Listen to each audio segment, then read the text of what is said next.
Meskipun tak ku mengerti apa yang ku alami, namun ku yakin Tuhan punya rancangan terbaik.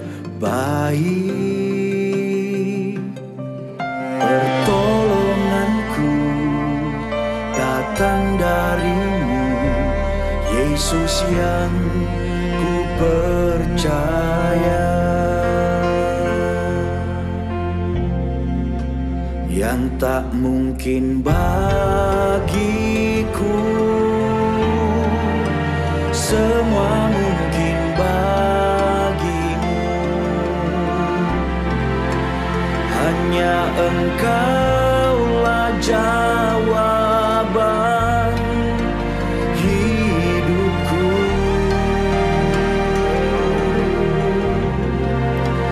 Yang tak pernah ku lihat dan tak pernah ku pikirkan, itu yang Kau sediakan bagiku.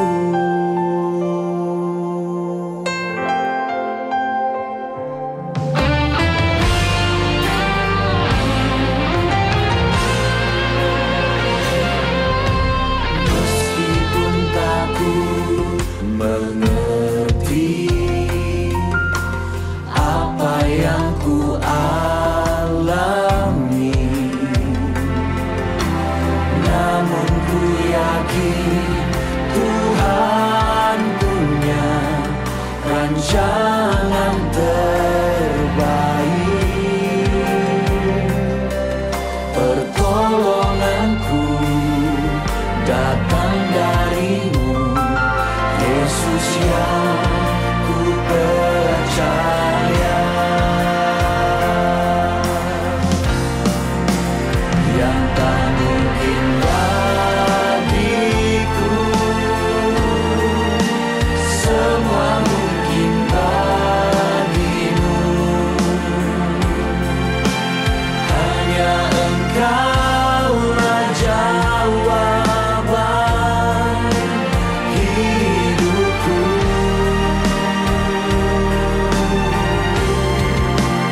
Yang tak pernah ku lihat dan tak pernah ku pikirkan, itu yang Kau sediakan bagiku. Kami percaya Tuhan, yang tidak mungkin bagi kami, itu mungkin bagi Tuhan. Dan kami percaya malam ini setiap kami pasti dilawan, dijamah, ditolong oleh Tuhan. Dan mujizat terjadi di tempat ini malam ini. Haleluya.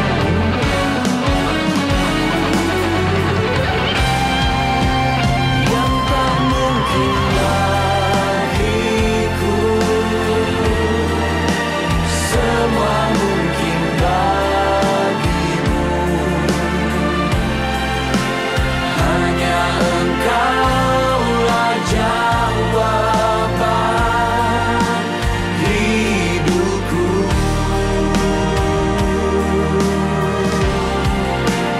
Yang tak pernah ku lihat dan tak pernah ku pikirkan, itu yang Kau sediakan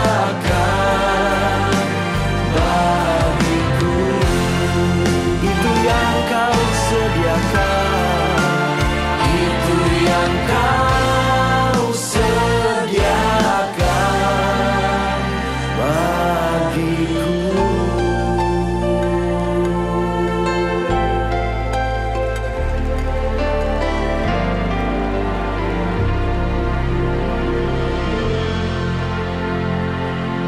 Ya mari kita berikan kemuliaan yang paling meriah bagi Tuhan.